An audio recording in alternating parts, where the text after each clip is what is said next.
Well, here we are, Dennis Young, Primitive Substance Channel, and probably one of the biggest guests I'll ever have. The From England, guitarist, one of the greatest rock players, and what an amazing career. Chris, thank you for doing this.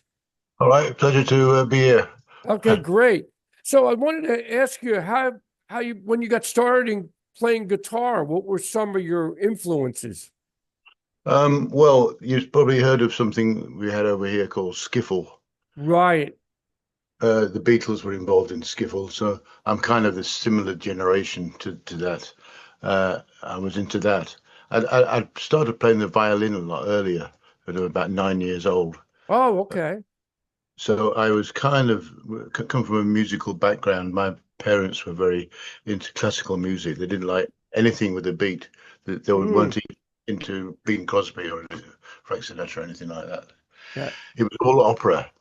So I didn't know much beyond the violin. And Okay. then when I started getting like 12, 13 years old, that coincided with the skiffle thing and the rock and roll thing with Elvis. Mm. So the Elvis thing that happened for me about 1956 when I was 12 years old.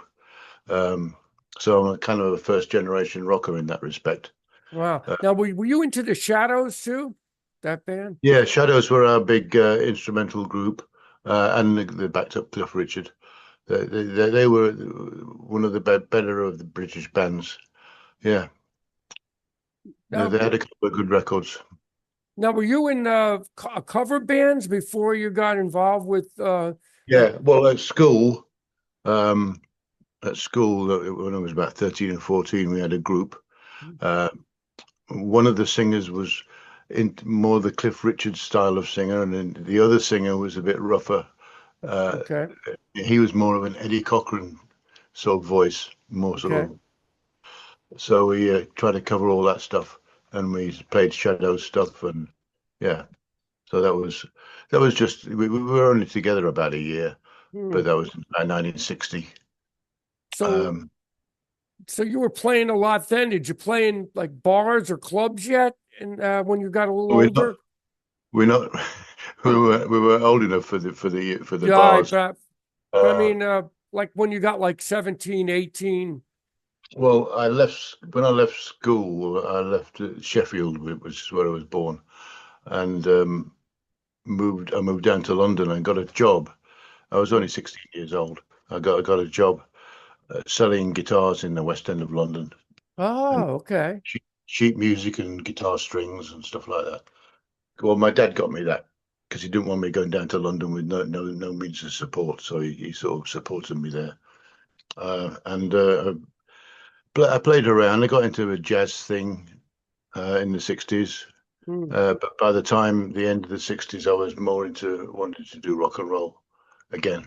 So, Hmm. which is the first thing I did. So that's how that happened. How did you meet Jack Bruce? I mean, Harmony Rose, a great record. And Songs for a Tailor was the first one, yeah. Yeah. Well, we were a bunch of sort of disappointed jazzers, Okay. jazz musicians. The crowd that I hung around with. Um, and I got in this band called Pete Brown's Battered Ornaments. Hmm. We sort of thought we were kind of the punks of the day because we were sort of iconoclastic, we were against everything, and Hmm. we were probably more sort of in the genre of Frank Zappa, who was kind of sending up the rock and roll thing, so we were kind of we thought we were pretty happening, but I think we were pretty terrible, really. Hmm. Pete Brown was the leader of that group, and Pete Brown was Jack Bruce's lyricist. He, Oh, he wrote the okay. lyrics, "Sunshine of Your Love" and all that stuff. So that's how I got to meet Jack Bruce. Hmm. I always, in retrospect now, all these years later, I think he probably gravitated towards me, Jack, because I was one of at the end of the 60s in England, almost every guitar player you could shake a stick at wanted to be Eric Clapton, Oh, I'm sure. Cream except and right. except me. So That's great. I figured that Jack didn't want another Eric Clapton clone. So he chose me. That's my. It didn't occur to me at the time, but since then it's occurred to me that I was like the guy that you would want to play with if you didn't want somebody trying to copy Eric Clapton. Right, right.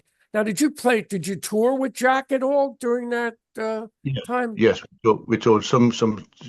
It was the period of Jack's career just before West Bruce and Lang. He Oh, just okay. just got Harmony Wrote out, which is his second solo album, and we Mm, toured with that a little bit. We did some dates in Europe. I remember some German TV shows we played. In Italy, we played in Rome. Um, he had a band that he had Graham Bond on organ. mm. Um, who is it? Graham was his old boss, Jack's old boss. Okay, that's funny. when Yeah. when Ginger Baker was their drummer and John McLaughlin was their guitar player. Holy smoke. Wow. I would have Well, loved to have seen that. Wow. that was then the 60s. Yeah. He didn't get John McLaughlin back in, but he did get Graham Bond back in his band. Um, and yeah, that's how I got to meet Jack Bruce. Mm. And that's really the beginning of my studio musician period I was because thinking, yeah. once I was on those records, which got a little bit of exposure, everybody thought, oh, if Jack can book this guy, he must be all right. Yeah, So, it's funny. Yeah, well, yeah, that started your really jumped into the major leagues of these great players. Now, I wanted to ask you about Harry Nielsen. Was he that difficult to work with, as a lot of people were no, saying? No. I don't think it. Well, you hear a lot about the Lost Weekend with John Lennon and stuff like that. Right. There was none of that in the studio with Richard Perry was the producer. We did all at Trident. We had a lot of heavy musicians there. Ringo Starr was one of them. Peter Frampton played a little bit of guitar with us. Mm, Klaus Voormann.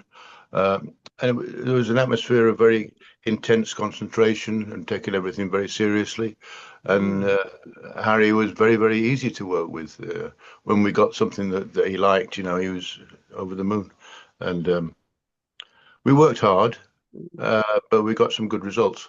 Yes, you did. And his was really great back Oh, then. He had such a voice. yeah. Fantastic. So that led to the band The Sharks, right? What was that about? Well, I'd met Andy Fraser of Free, uh, and it came about there, and I was ready to, after a couple of years, about 2 or 3 years of intense session work, I thought, well, the next step would be to get in a really good band. And Mm, so I gave up for the 2 years of the Sharks, 72 to 74. I sort of called up all the fixers and the session fixers and said, I'm not doing any sessions for a while now. Don't right. call me. Yeah, that's Uh, funny. so I concentrated on that band for a couple of years. The band, to be frank, just wasn't a success. We Mm. tried hard. We had some good songs and we had some good opportunities, but it didn't take off. Oh, So that's too bad, huh? then in 1974, we broke the band up and I moved back into studio work and back into being a solo. It was kind of good for me in a way because I got to be a live guitar player instead of a Mm. studio guy. I was like a live rock and roll guitar player because of my 2 years in a rock band. I kind of matured my playing in that respect. I So could see that, yeah. it was good to have done that. Now, before we get to your solo music, how'd you meet Bryan Ferry and Roxy Music? How did that Well, happen? that was because of the Sharks. The Sharks were on Oh, okay. Island Records, was the same as the Roxy Music was on Island Records. They were coming up with their second album. Uh, it was right before Eno left, so we got to meet Eno, and Oh, you did? Okay. I later played on his solo record, Here Come the Warm Jets. And I got to meet all the Roxy people, Bryan and Phil and Andy, and so that's how I got to meet them. That is Uh, great. Yeah, I love Eno's work on Here Comes the Warm Jets. It's really, what a great record. And in 1974 was when I did a Bryan Ferry solo record with Let's Stick Together. So Oh, okay. pretty soon after the Sharks broke up, I was back working with Bryan. What was it like working with Bryan? Did you work fast in the studio? Was it? Yeah, it was very productive. Again, any successful artist is very concentrated and intense in the studio. There's not a great deal of partying. I don't know why Mm. people assume that we're all getting drunk and stoned. And I remember uh, Brian brought out a bunch of blues records. There was Let's Stick Together, which was Wilbert Harrison. There was Shame, Shame, Shame with James. Oh, I've lost his name now. Um, So he was into blues back then, Bryan? Was he? well, he was into doing a bunch of blues songs. I mean, he wanted to Oh, get okay. he played it over and over the original um, the originals of these records, these songs. And I sort of remember thinking at one point, I think, well, if he wants to make a cover, you don't want to be too close to the original. Uh, Right, right. but we tried to get as close as we could. And of course, when you listen to the records now, they sound nothing like but a Bryan Ferry record, which I thought was quite remarkable. The fact that we'd not even tried to sort of play anything different or original, but it still sounded original basically because of Brian's vocal. Oh, Uh, yeah. He's got a distinct voice like nobody.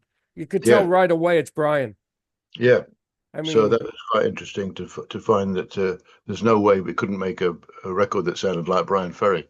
However, right. That's true. I'd play it differently. Now, were you on Before and After Science record also? Were you on that Eno record? I I'm forgot sorry, now. Were you what was on that? the Eno record Before and After Science? Were you on that No, one? the Okay. only one I've done is Here Come the Warm Jets. Okay. Fantastic record though. I mean that really set the wave for Bryan's other work before he did the ambient music. Right. Yeah. So before we get to your solo stuff, I got to talk to you about John Cale, one of my favorite artists, and the Helen of Troy record. I Right. mean, Well, he was great on record. he was on Island Records too, and I think I got recommended to play with him to do the couple of records I did and a couple of tours that I did, Mm, mainly because I'd just been on Island Records with the Sharks, and that was one of the first major things that I did after leaving the Sharks was to play with John Cale. Which how was working with John Cale? Was that well, that was kind of an on the road experience as well as a studio experience, so that was oh, okay. a little crazier. Um, he was going through quite a crazy period, Mm, uh, which we were all joining in on because we thought, oh, if John's going to behave like a nincompoop, we'll all take his lead. mm. He's quite a genius. And your solo on My Maria is just incredible. I mean, did that just come in one take, or did you have to work on that? The way that we recorded, there was not a lot of time spent on it. Okay. To me, it sounds quite raggedy and under rehearsed, all that stuff. And most of those overdubs that we did were just one take. Wow. Okay, okay, next. Really done really quickly. And I think the Helen of Troy record was done after we'd toured. So we came Okay. to a tour where we were actually playing some of that material. So we didn't know familiar with some of the material. So we Mm, didn't actually need to spend any time learning it. We just sort of say, okay, Helen of Troy, let's do this one. One, two, three, four, here we go. And very easily went down. mm. Although I always thought that maybe we could have refined it a little more, made it a little more. But that's the studio guy in me saying that. Yeah. You know, Well, that record's classic. I mean, you're playing some okay, fantastic guitar on that. I mean, it stands out for sure. Before we move on to your solo, I got to talk about Roy Harper and HQ, one of my favorite records of all time. right. How'd you work with Roy? Well, Roy was managed by Black Hill Enterprises, who managed the Mm, Brown's Battered Ornaments. So I knew all those guys. We okay. knew Pete Brown's Battered Ornaments, which we sometimes have Roy Harper opening for us. This is back in the 60s, 68, 69. So I knew all those guys, and I think the thing was that Roy was. I think we were on the same record label, Harvest Records or EMI Records. Um, I was still on.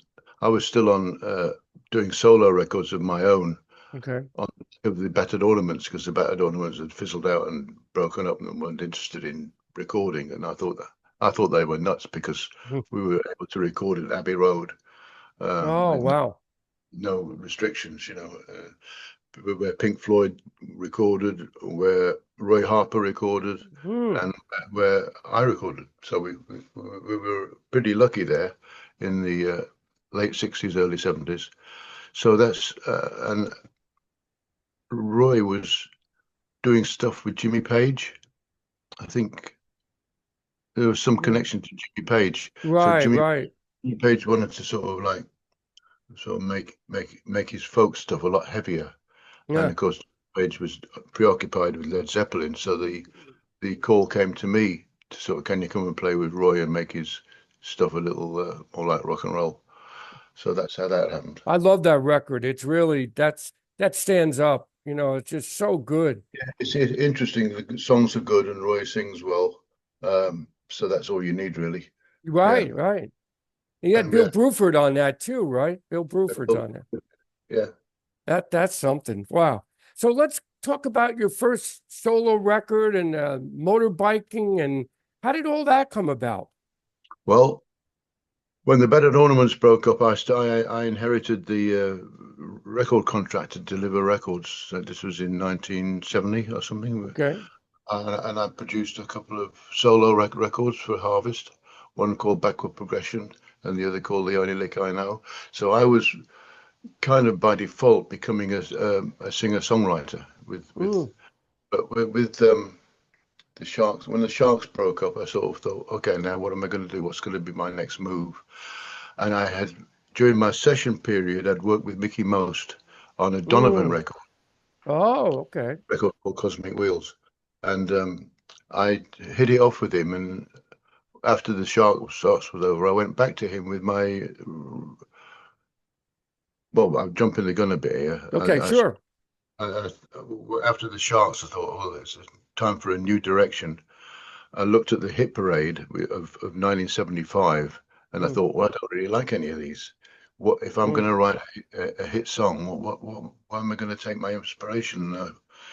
Thought back to my time in the 50s listening to Elvis and Eddie Cochran and Gene Yeah. Vincent and all those guys. And I thought, this is the sort of stuff that used to excite me as a young teenager. Mm, Why don't I write something in that same idiom? And there wasn't anything in the hit parade at that time like that. So that's what got me to write motorbiking. And because I remember getting on so well with Mickey Most, I mm. took biking to him. Okay. He got me out of the Island Records thing of the Sharks, and he got me onto his label rack. And so that's the story there. Oh, But okay. that one time, that philosophy of looking at what the hit parade needed and trying to sort of provide what was missing, it worked for me that one time. It didn't work Mm. after that. It was a But great song. I mean, it definitely got hit written all over it. And then Guitar yeah, Graffiti is good too. That's another great record. all right, yeah, the live it's got some live stuff on it. Yeah, I love Video Life. That's another classic. that's a good song. Yeah. What gave you the inspiration for that particular Well, song? I wrote that with my old lyric writing partner, who was Steve Parsons, also known as Snips from the Okay. Sharks, the lead singer. Oh, okay. So, although the group had broken up without any success, he was my go-to guy for lyrics. I mean, I wrote the lyrics to Mm. Motorbike, but when I was writing other stuff, I would go to him for lyrics. So the whole thing about Video Life is coming from him, I think. Oh, okay. I didn't know that. Okay. I provided the musical end of it and sang it. Mm. So that's where that came from. Well, your life's been so amazing with all these artists. Now I got to ask you about the Sex Pistols and the demo. How did that come about? That's really amazing. Well, I got a call from no less than Chrissy Hines one night, and this was several years before the Pretenders. Nobody knew who she was. She used to work at Malcolm and Vivian's shop uh, as a model and salesperson. Mm. And she said, "You got to come and hear this band, the Sex Pistols. They're playing at the 100 Club." So I went down. Mm. I liked what I heard. There wasn't there was about a dozen people in the audience, and there were about half a dozen, and then they'd finished. They were kind of frightening people off, Yeah. Ah. their attitude. And I went to these. I used to frequent the store when it was known as Let It Rock, because I was affecting the sort of look of a 1950s biker rocker, and they were the only place in London at that time where you could go and buy vintage looking gear. Mm. You could buy vintage That's stuff something. from a second-hand store, but Okay. you couldn't buy brand new stuff that was made and fitted for you. So that's what Vivian used to do. So I knew them. Mm. And I went to Malcolm and said, "You're never going to get anywhere with this band because no A&R guy is going to come down to hear them when they hear that they're not even attracting any audience." Mm. So what I can do, I know a little bit about session work and studios and record labels. I can go in the studio with them and produce a demo. Mm. The current wisdom was, if you got a demo together with 3 songs with a new act and you played it to a record company, if those songs were good and they could smell a hit, they'd sign you up. Mm. Wouldn't need to come and hear you play. Right. So that's what I did, and that's what happened. Well, that's So part of history there. That's something. I was having a bit of luck around those mid 70 period. Yeah, so Now, that.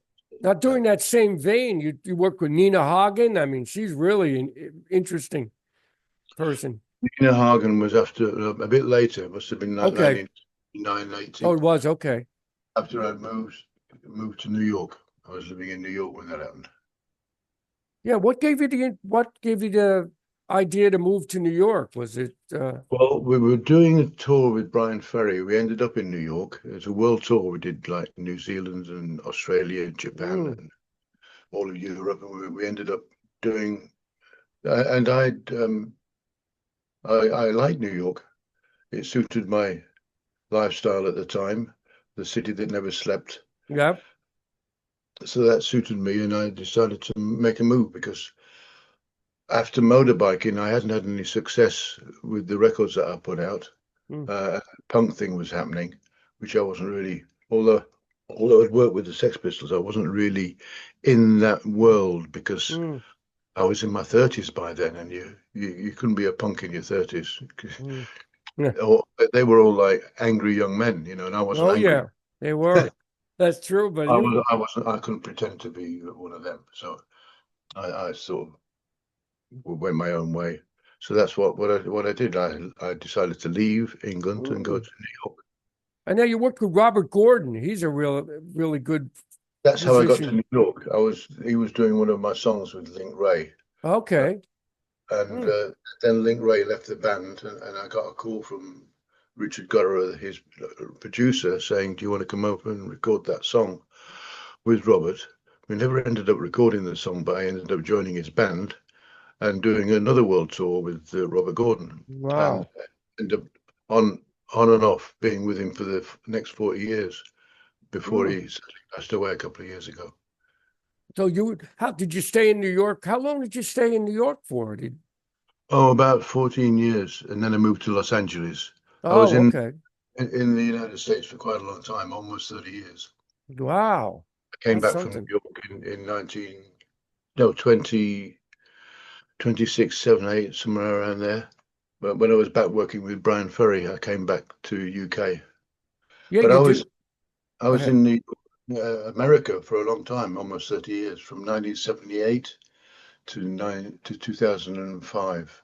Mm. And you did a lot more solo records, more work with Bryan Ferry, right? Yeah, I did. Yeah, yeah. Until, until it was no longer hip to make a CD or a record because nobody was buying them. Hmm. Oh boy. So did you get a lot of work in LA, in Los Angeles when you were out there? I did okay. I wasn't like flavor of the month like I was in London. Hmm. I did work a little bit, and I would come to England to work. I did that movie with Paul McCartney in Yeah, I'm going London. to ask you about that. Sir Paul McCartney.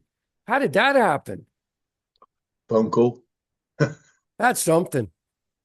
I think Paul heard me play at the Albert Hall with Bryan Ferry. I think he was there. Oh, wow. I had quite a lot of solo exposure, so he sort of made a note of my name, and when the movie came up, I got a phone call. Hmm. And what was that like working with Jeff Emmerich there, right? And were you at Yeah, Abbey well, Road for there those? was a time we did a couple of rehearsals where I was flown over to went into Air Studios in London, Mm. and I remember one day it was me, Ringo on drums, Paul on the bass, George Martin producing, and Jeff Emmerich um, engineering. I was the only non-Beatle there, so Holy smoke. I Wow. was able to fantasize that I was George Harrison for the day. Yes, you were. Wow. That's amazing. That's something to talk about. Boy, that must have been pretty surreal, right? That was cool, very cool. Yeah, That is something. And the two records you were on, after that, did you do any touring with Paul? no touring, just the movie Okay.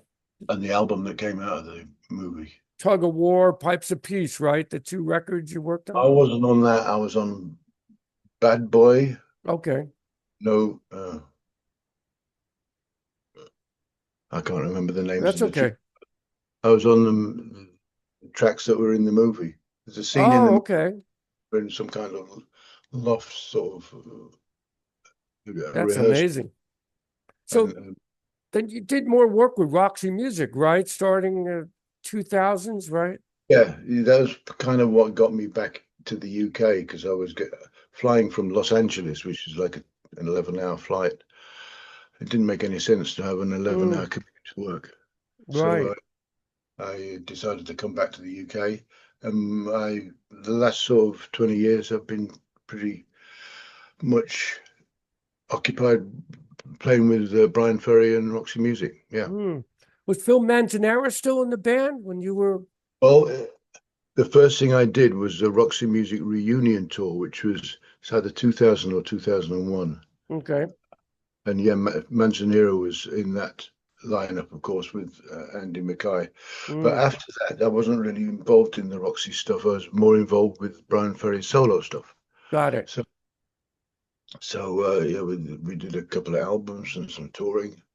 Um, and they had another um, reunion, Roxy Music, which I wasn't involved in. That was Okay. like about 6 years ago. Hmm. But I still work with Bryan, although Bryan, I think, he hasn't, since the COVID thing happened, we were in the middle of a tour when the COVID thing happened. And Oh boy. yeah, I don't think he's done much live stuff since. So No, okay. will ever do anything So more. you had to fly home immediately from a tour or just about get home from all that? We were playing the Albert Hall. Oh no. They closed it down.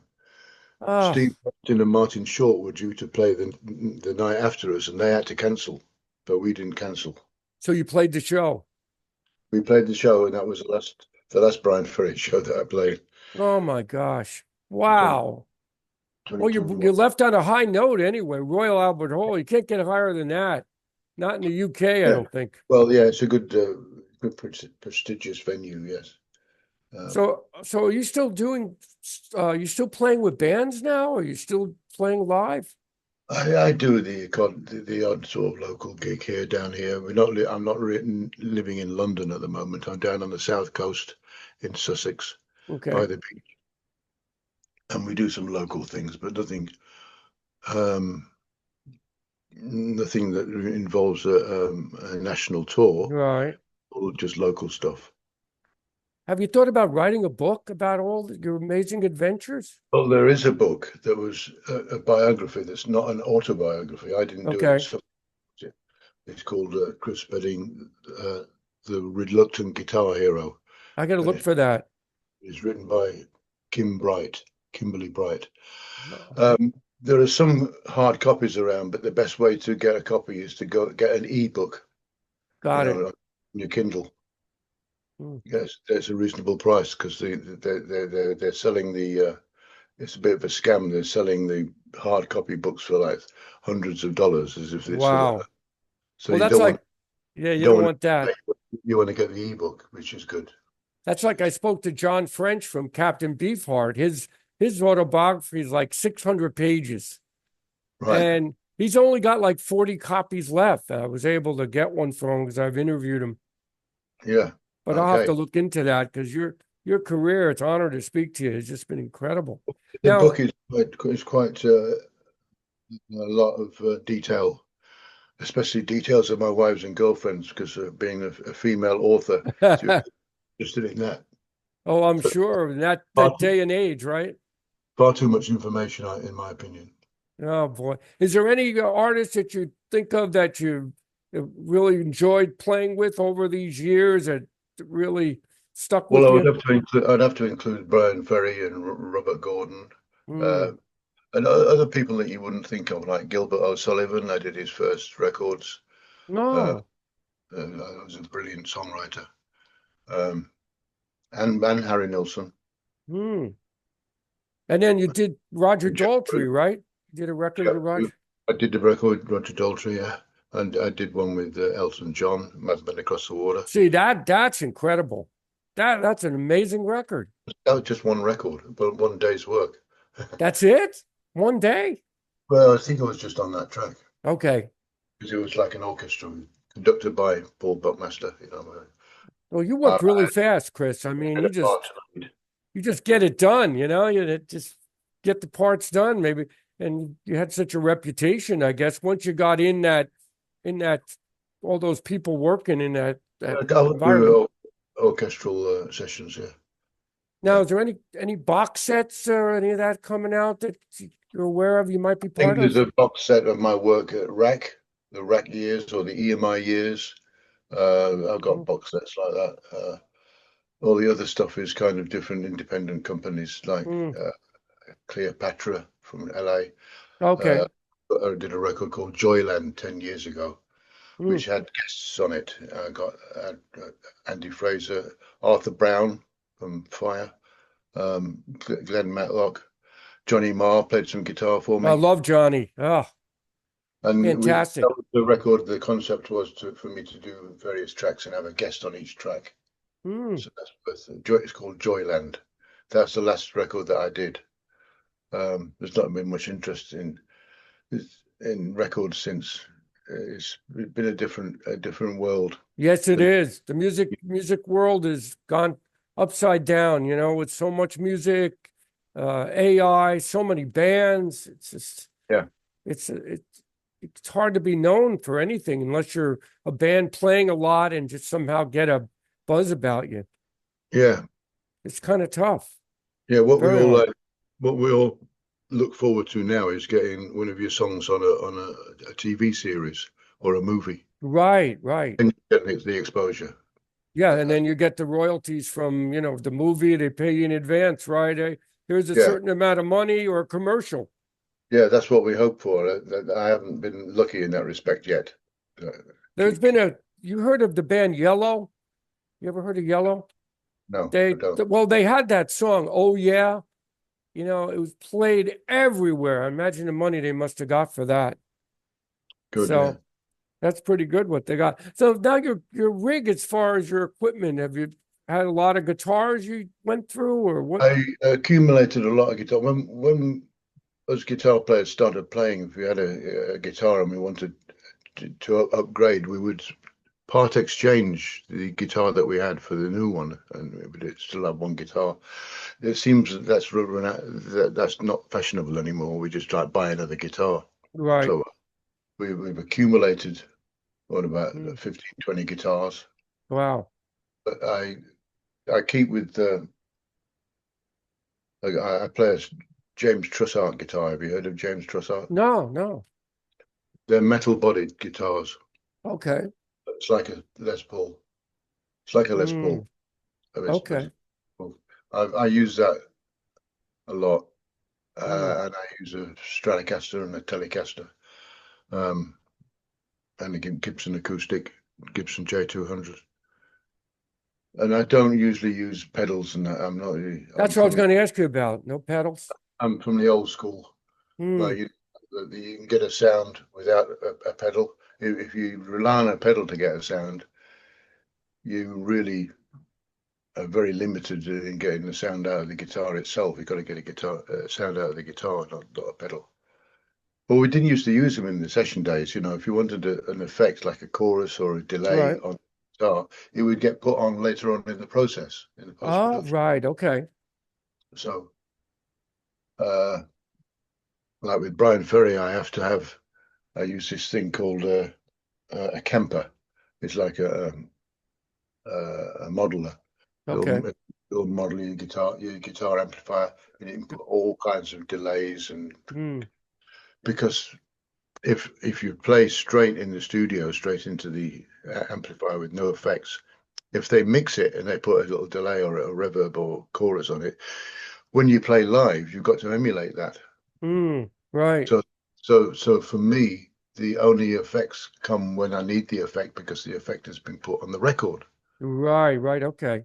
not because I originally used an Yeah, I effect. could see that. It had to be worked out like that. 'Cause you had to get the sound like the record right on those shows Yeah, or get close, yeah, you right? get it very much like the record, especially with Bryan, who, if you're not getting the right sound, he'll sort of say, "Well, can you use a different guitar or use a pedal or so?" You know that he's after the sound that's coming from the record, and you got to use something like the Kemper to emulate that sound, What just for what that fun. what were you playing stadiums also with Bryan or Large big? theatre, large theatres like the Albert Hall, maybe the O2 uh, Dome and the small Madison Square Garden theatre. Um, Okay. big theatres, Hmm. not really stadiums. We will play some stadiums, but usually half half full. Yeah. Like Hmm. they they they just put chairs, seating in half of the stadium, and then cordon the rest of it off. We Well, do some quite big tours. yeah, I can imagine now. How did it go over in Japan? Were you guys Oh, they really liked Bryan in Japan. I imagine. Yeah, Japanese are just like musos. They it's fun. dissect everything. They They know like it. yeah, they like Roxy music and Bryan. Yes, yeah. Well, Bryan is so distinctive with his voice and you blended right in the band. So, it was a really good fit that worked Yes, out. I enjoyed my time with Bryan. Yeah. So where can we find your music these days? Uh, is it most commercial sites or like your solo I don't music? know. I don't Okay. know. I'm not really in that. I never was in the selling and promoting side Hmm. of Okay. it. I do a tour occasionally, and I'll bring some CDs to a gig and sign them, and people want to buy them. But I'm not very organized with that. Okay. Well, you don't have to be. I mean, you're a legend in music in modern music. Come on. They've all been all my CDs have been put out by a record company. Right, right. And now there's District. nothing left. I think there's like, Now that's fizzling out, but I'm still like the guy who's used to that from the 60s and mm, 70s, 80s. right. Used to. I don't know any other way of doing it. I can't suddenly change my way of working. No, you Uh, just shouldn't. You don't have to. You've had a legendary career, and it's really an honor to speak with you, Chris. I mean, it's okay. thank you for doing this, and you have a lot of fans out there. I know that. I'm one of them. All right. Thank you. Nice to Thank speak to you. you.